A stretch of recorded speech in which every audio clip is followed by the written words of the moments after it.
digital infrastructure is at the backbone of the economy today. And while we don't always see that, it is on the back on almost everything we do, from the way we communicate and connect, to the way data is analyzed, processed, and secured. In this episode, Steve is going to join us to look deep dive into this very important driver that is a relevant piece of the economy we are in today.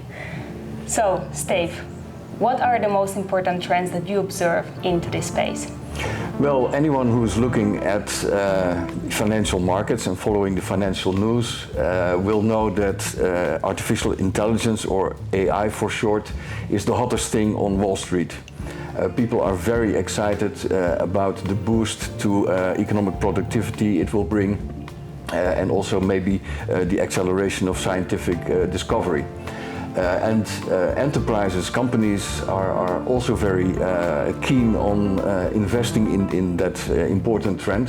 Very interesting. So you talked about high-performance computing and of course the transition to the cloud and security also being super important. But let's take a step back and look what sits behind those moves. Who do you think are the most important players that actually benefit from those, trends and growth and situations that we observe in the market? Yeah, right. Well, it's interesting that if you look at the whole high-performance computing production chain, there's actually only a handful of companies that dominate the critical parts of that chain.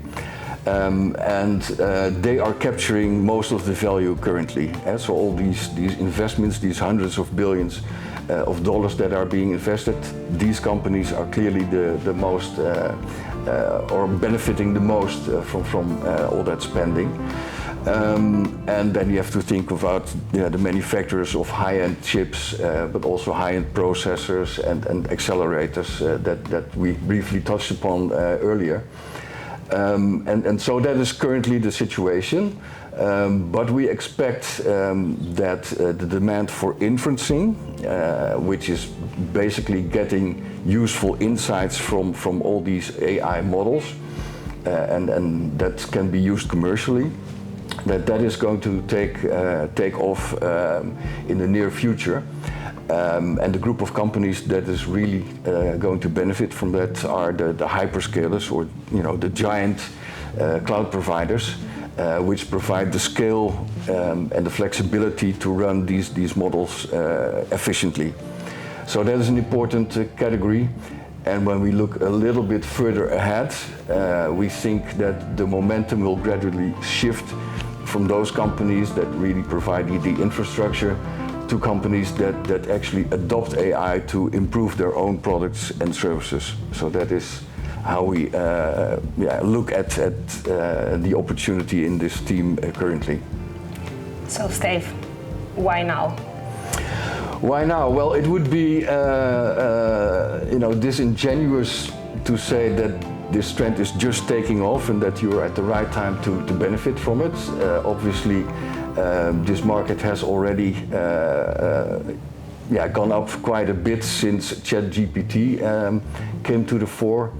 But I mean, this trend is still young, we think, and has many years to go. And there will be lots of economic value generated over the coming years. But given the fact that the story has already been, well established, and share prices of certain companies have already gone up quite a bit, one has to be careful not to overpay for these high growth expectations. And that is actually where we come in, and it's our job to make sure that our clients do not overpay for those growth expectations. Well, definitely a very important role, the one we have. So from powering AI to the digitalization of the world, that is where the future is going.